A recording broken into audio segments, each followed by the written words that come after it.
बिस्मिल्लाहिर्रहमानिर्रहीम। आज का जो हमारा टॉपिक है ये है शॉर्ट क्वेश्चंस के हवाले से, और इसमें चैप्टर नंबर 2 है सेकेंड ईयर का, यूजिंग द साइंटिफिक मेथड्स। तो आइए हम इसके क्वेश्चन आंसर्स को देख लेते हैं। ये इंपॉर्टेंट क्वेश्चंस भी हैं और टेक्स्ट बुक के क्वेश्चंस हैं।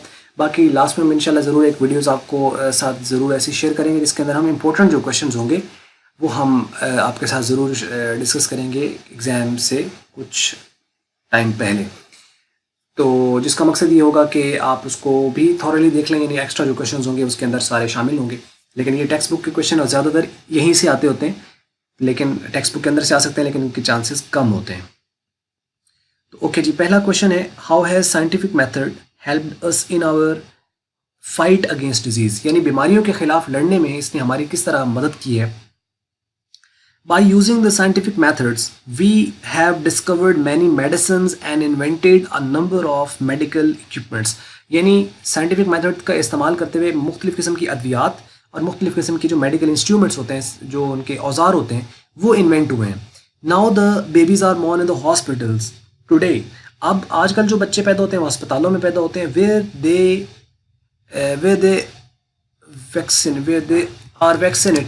are vaccinated against diseases, यानी जहाँ पे बीमारियों के खिलाफ उनको वैक्सीनेट किया जाता है। Thus scientific method has helped us in saving the life of people. तो इस तरह लोगों की ज़िंदगी बचाने में उसने हमारी काफ़ी मदद की है। नंबर 2 क्वेश्चन है, right a note on the better sanitary conditions available in our cities today and compare them with what they were like 100 years ago. 100 साल पहले कैसी थी और अब कैसी हैं, इसके ऊपर। अच्छा, बात करते हैं today the streets are wide, bright and paved, यानी अब जो गलियां हैं वो खुली भी हैं, रोशन भी हैं और पक्की हैं, पेव्ड हैं। Dirty water flows in sealed pipes, यानी बंद पाइप हैं, उसके ज़रिए से पानी की निकासी होती है। People live in clean environment, साफ़ सुथरे माहौल में रहते हैं। वाइल 100 years ago, 100 साल अगर पहले की बात की जाए, द स्ट्रीट्स वर नैरो, ये असल में इन्हीं के एंटोनिम्स आप कह लें। वहाँ वाइड था तो यहाँ नैरो हो गया, वहाँ ब्राइट था तो यहाँ डार्क हो गया, वहाँ पेव्ड था तो यहाँ अनपेव्ड हो गया। यानी पहले ये 3 चीज़ें थी, अब ये 3 चीज़ें आ गई हैं। Garbage was thrown into the streets, यानी जो कूड़ा करकट था 100 साल पहले गलियों में खुला फेंक दिया जाता था, लेकिन अब ऐसा नहीं होता। आउटडोर टॉयलेट्स वर कॉमन, यानी जो बैरूनी बैतुल खला जो थे, वो वॉशरूम्स वगैरह का तो सिस्टम नहीं था, तो लोगों को बाहर जाके वो टॉयलेट्स वगैरह थे वो यूज़ करना होता था। उसके बाद तीसरा क्वेश्चन है, व्हाट डज साइंटिफिक मेथड जो है वो मीन, साइंटिफिक मेथड का क्या मतलब है। तो scientific method is the practical application of science in our life, हमारी ज़िंदगी के अंदर जो एक अमली अगर कोई शक्ल है तो वो साइंटिफिक मेथड के ज़रिए से कंडक्ट होती है। और वो कहता है कि it conducts a few processes to prove the reality of an event, जो भी वाक़या होगा, कोई इवेंट होगा, तो उसको ये इन प्रोसेसेस से गुजरने के बाद, इन स्टेप्स के गुजरने के बाद उसको प्रूव करती है। ये किसी चीज़ को एक्सेप्ट करेगी या रिजेक्ट करेगी तो वो इन स्टेप्स के ऊपर बेस करेगी। असल में यही साइंटिफिक मेथड है कि सबसे पहले किसी इवेंट को जो भी होगा उसको ऑब्जर्व किया जाएगा, फिर उसके ऊपर क्वेश्चन जनरेट किया जाएगा कि क्यों हुआ, कैसे हुआ, कब हुआ, who, what, why, where, when वगैरह होता है ना क्वेश्चन, वो होगा। उसके बाद फिर उसकी रिसर्च की जाती है, देखा जाता है कि या ये सवाल पहले भी उठाया गया है, क्या इसके ऊपर पहले कोई जवाब आ चुका है। उसके लिए फिर लिटरेचर रिव्यू किया जाता है, जिसे रिसर्च कहते हैं। फिर उसके बेसिस पर एक हाइपोथेसिस बनाई जाती है। हाइपोथेसिस का ये मतलब होता है कि एक आपने स्टेटमेंट देनी है जो सही भी हो सकती है और वो गलत भी हो सकती है। फिर उसको आपने एक्सपेरिमेंट करना होता है, टेस्ट करना होता है। अब वो एक्सपेरिमेंट करेंगे उसको, हाइपोथेसिस को टेस्ट करने के लिए। अब वो एक्सपेरिमेंट की बेस पर आपका जो हाइपोथेसिस है असल में वो टेस्ट होगा, या वो उसका रिजल्ट सही होगा या वो गलत होगा। उसके बाद है ड्रॉ कंक्लूजन, आप उसकी बेस पर आपने कंक्लूजन ड्रॉ करना है और लास्ट पे आपने उसकी रिपोर्ट जो है वो देनी है। तो ये है जी साइंटिफिक मेथड, ये है सारा इसके वाले से। उसके बाद नंबर 4 है क्वेश्चन, और उसको देख लेते हैं। Number 4, how has the scientific method helped us in the production and preservation of food, यानी खुराक की पैदावार में और खुराक को महफूज करने में इसने हमारी कैसे मदद की है। तो कहता है कि science has helped us a lot in the production and the preservation of the food, उसके पैदा करने में और उसको महफूज करने में इसने बड़ी मदद की है। Now we can produce more in less time using the different machines, मशीनों के ज़रिए से हम ज़्यादा पैदावार कर सकते हैं कम वक्त के अंदर। We use the methods freezing, हम मेथड इस्तेमाल करते हैं। मेथड्स हमारे पास कौन कौन से, just like the freezing, dehydration, pickling, grading, drying, dry करना, खुश्क करना, ठीक है। तो एंड कैनिंग यानी कैन वगैरह के अंदर जो पैक करते हैं चीज़ों को, टू प्रिजर्व द फूड। ये मुख्तलिफ किस्म के फ्रीजिंग, डिहाइड्रेशन का मतलब ये होता है कि यानी पानी होता है तो पानी को उसमें से एक प्रोसेस के जरिए से उसको डिहाइड्रेट कर दिया जाता है, खुश कर दिया। पिकलिंग होता है, जैसे अचार वगैरह जो होता है वो बना दिया जाता है। तो ये है सारा इसके हवाले से। ओके जी। Number 5, we are now generally less fearful than our ancestors. हमारे आबा अजदाद से हम कम खौफजदा हैं। कैसे? What were our ancestors afraid of? वो किससे खौफजदा थे? According to the author, our ancestors were superstitious. वो सुपरस्टिशियस क्या होता है? यानी एक तोहमात वगैरह के पीछे एक वहम का शिकार जो बंदा होता है, वो इस किस्म के लोग थे ऑथर के मुताबिक।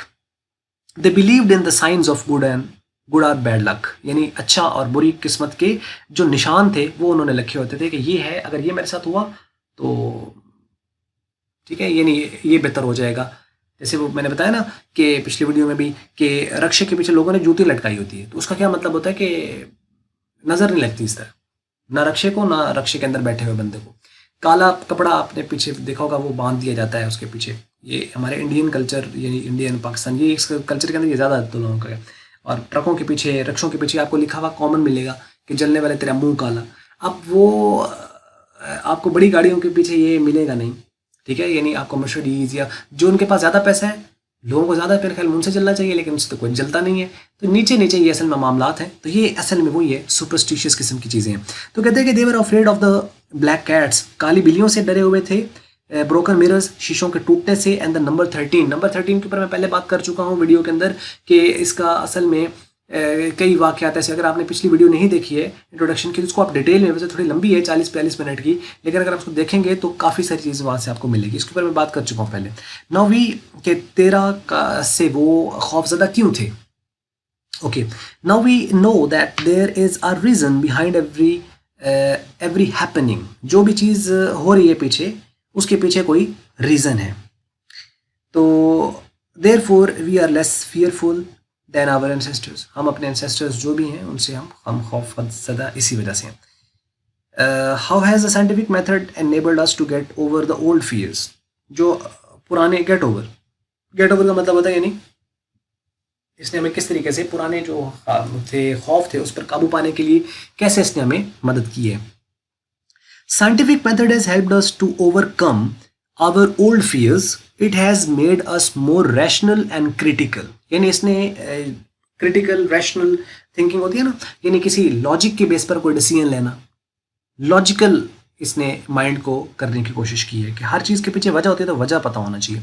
It has change our thinking habits. इसने हमारी जो सोचने की जो आदत हैं उसको उसने चेंज किया है। Now we do not assume the things. अब हम चीज़ों को जस्ट एज्यूम नहीं करते, instead we believe that there is a solid reason behind every season. यानी हर मामले के पीछे, हर सीज़न के पीछे कोई रीज़न है। तो ये साइंटिफिक मेथड के जरिए से पॉसिबल हुआ सारा। What part did the astrology play in the lives of men and women in the past? Give examples. Astrology होती है यानी सितारों वगैरह का जो इल्म नजूम जिसे कहते हैं, तो कैसे वो मर्द औरतों की ज़िंदगी को कैसे वो पास्ट में जो थी वो इम्प्रेस करती थी, क्या इसका किरदार था, मिसाल देनी है। Astrology in the science of the astrology is the science of stars.